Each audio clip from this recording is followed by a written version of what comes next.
राहुल जी गांधी न्याय की बात कर रहे हैं, नागपुर के कांग्रेस के नेता अन्याय कर रहे हैं। चुनावी माहौल गर्म है, पक्ष विपक्ष में छींटाकशी का दौर चल रहा है। नेताओं की सभा और रैलियां जोर पकड़ रही है। जनता की अदालत में नेताओं की अग्नि परीक्षा का वक्त करीब आ चुका है। नमस्कार, महान्यूज़ 7 की खास पेशकश अखाड़ा राजनीति का इस कार्यक्रम में आपका स्वागत है। आज हमारे साथ मौजूद है रामटेक लोकसभा क्षेत्र के आज़ाद उम्मीदवार किशोर गजभिये। किशोर जी, क्या बताओगे, किन मुद्दों को लेकर जनता के बीच जा रहे हैं? मेरा पहला मुद्दा ये है कि कांग्रेस पार्टी ने मैं पात्र होने के बाद भी और लायक उम्मीदवार होने के बाद भी, अनुभवी उम्मीदवार होने के बाद भी, जिसने 2019 में 4,70,000 वोट लिए, ऐसे उम्मीदवार को उन्होंने टिकट न देने की वजह से एक परिणाम तो हुआ है लोगों में, अम्बेडकरी समाज में, दलित समाज में। इसके बावजूद मैंने ये उन्हें बताया कि आप अगर मुझे पहले नंबर का उम्मीदवार नहीं बनाते हैं तो पहले नंबर के उम्मीदवार का जाति प्रमाण पत्र खतरे में आ गया है और उनका नामांकन पत्र निश्चित रूप से रद्द होने वाला है। तो आप मुझे नंबर 2 का उम्मीदवार, जिसे हम कहते हैं कि सब्स्टिट्यूट उम्मीदवार या पर्यायी उम्मीदवार, बनाइए। लेकिन वो भी मांग हमारी कांग्रेस पार्टी ने पूरी नहीं की। इसकी वजह से तमाम अम्बेडकरी जनता नाराज़ है और मैं भी नाराज़ हूँ, और इसीलिए जो अन्याय मेरे ऊपर हुआ है उसके खिलाफ मैं ये लड़ रहा हूँ। क्या कहना चाहूँगे गजभिये जी, जिस तरीके से अब एक समय में ऐसा समय आया है कि कांग्रेस में हमें एकजुटता दिख रही है और ऐसे वक्त आप बगावत करके रामटेक से चुनाव लड़ रहे हैं, कितना असर पड़ेगा इस चुनाव पर? आपका बगावत शब्द योग्य नहीं है। मैंने कोई बगावत नहीं की है। मैं बंडखोर नहीं हूँ या बगावत करने वाला नहीं हूँ। मैं विक्टिम हूँ, मैं पीड़ित हूँ, मैं अन्यायग्रस्त हूँ। राहुल जी गांधी न्याय की बात कर रहे हैं, नागपुर के कांग्रेस के नेता अन्याय कर रहे हैं। इसके खिलाफ मैं लड़ रहा हूं और मुझे पता है कि कांग्रेस एकजुट होने की बात कर रही है, कांग्रेस चुनाव जीतने की बात कर रही है, लेकिन संविधान के बारे में भी उन्हें सोचना चाहिए, सच्चाई के बारे में सोचना चाहिए। ये जो अन्याय मेरे साथ हुआ है, ये मेरे साथ नहीं है, ये तमाम अम्बेडकरी समाज के साथ, बौद्ध समाज के साथ, दलित समाज के साथ, और मैं कहूँगा बहुजन समाज के साथ अन्याय हुआ। बिल्कुल, क्या कहना चाहोगे, चुनाव नज़दीक है, ऐसे वक्त पर विपक्षी दलों को एक हथियार मिला है इलेक्ट्रल बॉन्ड के नाम पर। किन विषयों को लेकर इलेक्ट्रल बॉन्ड की जनता तक जाओगे? मेरे जो विषय है वो विषय एकदम स्पष्ट है। इलेक्ट्रल बॉन्ड ये तो विषय है ही। इलेक्ट्रल बॉन्ड ये भ्रष्टाचार का विषय है।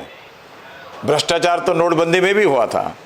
दुनिया का सबसे बड़ा भ्रष्टाचार और दुनिया का सबसे बड़ी भ्रष्टाचार वाली या फ्रॉड वाली योजना नोटबंदी थी। आज के ही वृत्तपत्र में सुप्रीम कोर्ट के जज ने कहा है कि नोटबंदी से काला धन सफ़ेद हो गया। तो ये सारी जनता को पता है।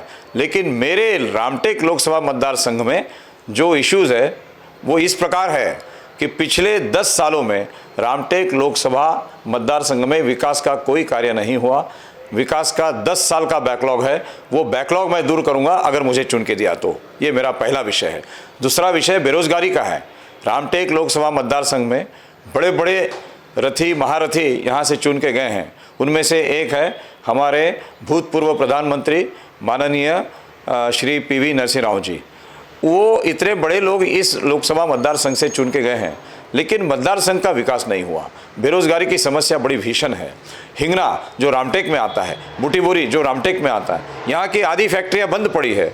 आज रोजगार जो है वो नहीं मिल रहा है। जिनको नौकरियाँ थी उनकी नौकरियाँ जा रही हैं। तो ये फैक्ट्रियाँ शुरू करना ज़रूरी है। मैं औद्योगिक विकास के लिए और फिर से इन लोगों को रोज़गार प्राप्त करने के लिए कोशिश करूँगा। रामटेक लोकसभा मतदार संघ में वन पर्यटन और धार्मिक पर्यटन, इसका काफ़ी महत्व है। वन पर्यटन के क्षेत्र में केवल कुछ ही लोग वहाँ पर अपना निजी तौर पर धंधा कर रहे हैं, बिजनेस कर रहे हैं। मैं ये चाहता हूँ कि रामटेक लोकसभा मतदार संघ के युवक, विशेषतः आदिवासी युवक, इनको सरकारी योजना जो हम खुद तैयार करेंगे, मैं खुद तैयार करूँगा, सरकारी योजना के तहत उनको भूमि के पट्टे दिए जाएंगे और उनको कॉटेजेस बनाने के लिए या रेस्टरूम बनाने के लिए उनको कर्जा दिया जाएगा और उनको वन पर्यटन के लिए जो पेंच प्रोजेक्ट है वहाँ पर वन पर्यटन के लिए सरकारी सहायता दी जाएगी। उनको उनके पांव पर खड़ा कर दिया जाएगा। धार्मिक पर्यटन का बड़ा महत्व है। हमारा जो रामटेक का जो गढ़ मंदिर है, ये गढ़ मंदिर विकास की दृष्टि से पूरी तरह दुर्लक्षित है।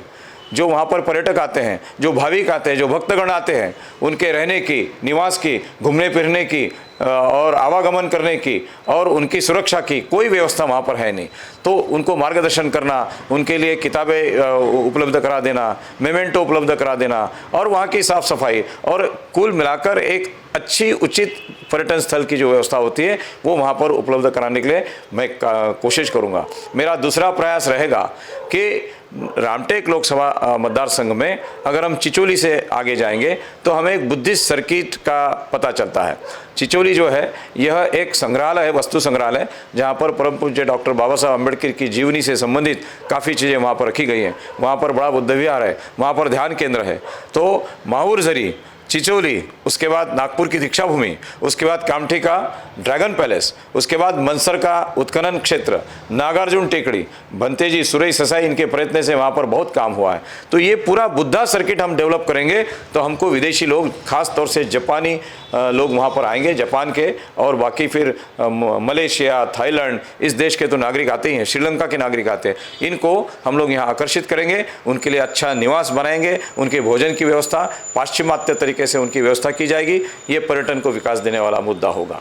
और सबसे आखिरी मुद्दा ये है कि किसानों की समस्या, किसानों को हर स्टेज में, हर टप्पे पर उनके साथ अन्याय होता है।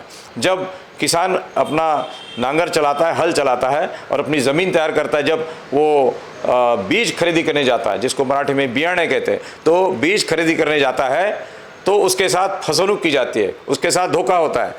सरकारी कंपनियों के पास बीज रहता नहीं और वो बीज नहीं रहने की वजह से वो भी जानबूझ के ऐसा किया जाता है, उसको मजबूरन खासगी जो निजी बीज विक्रेताओं के पास जाना पड़ता है। निजी बीज विक्रेता धोखाधड़ी करते हैं, उसमें से 20% बीज उगता ही नहीं। इतना बड़ा अन्याय किसानों के साथ होता है। जब उसकी फसल बड़ी होती है तो उसके साथ पीक बीमा योजना के नाम पर धोखा किया जाए। 1 रुपया में पीक बीमा योजना, ये बोगस योजना है। इस योजना के तहत किसान को लगता है कि 1 रुपया में हमको पीक बीमा यानी पीक का जो ये है इंश्योरेंस मिल जाएगा, तो वो खुशी खुशी लेता है। लेकिन सरकार उन कंपनियों को पैसा दे रही है और सरकार का पैसा किसान का पैसा है। किसान को पता ही नहीं चलता कि मेरा ही पैसा सरकार उठा के अपने खजाने से ये प्राइवेट कंपनी को दे रही है।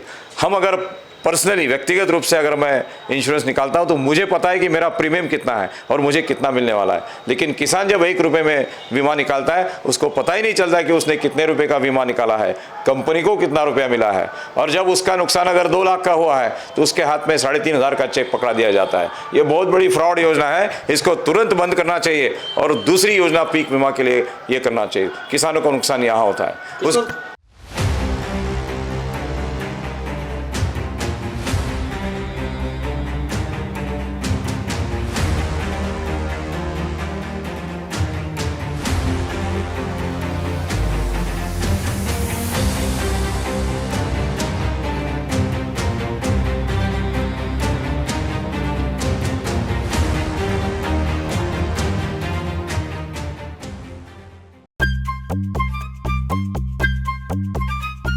सबसे अलग दिखेगी आपकी पसंद कृष्णा मेंस। इंडियन हो या इंडो वेस्टर्न स्टाइल में अलग कृष्णा मेंस। कृष्णा मेंस, हमसे सस्ता कोई ना बेचे। दूल्हे राजा की पसंद कृष्णा मेंस। हमारे यहाँ कोट पैंट, कुर्ता पैजामा, जैकेट, शेरवानी, शर्ट, जीन्स, सब कुछ एक ही छत के नीचे। कोट पैंट 3,050 से लेकर 20,000 तक, कुर्ता पैजामा 500 से लेकर 2,000 तक। हमारा पता कृष्णा मेंस, नंगा पुतला चौक, जागनाथ रोड, गांधी बाग, नागपुर।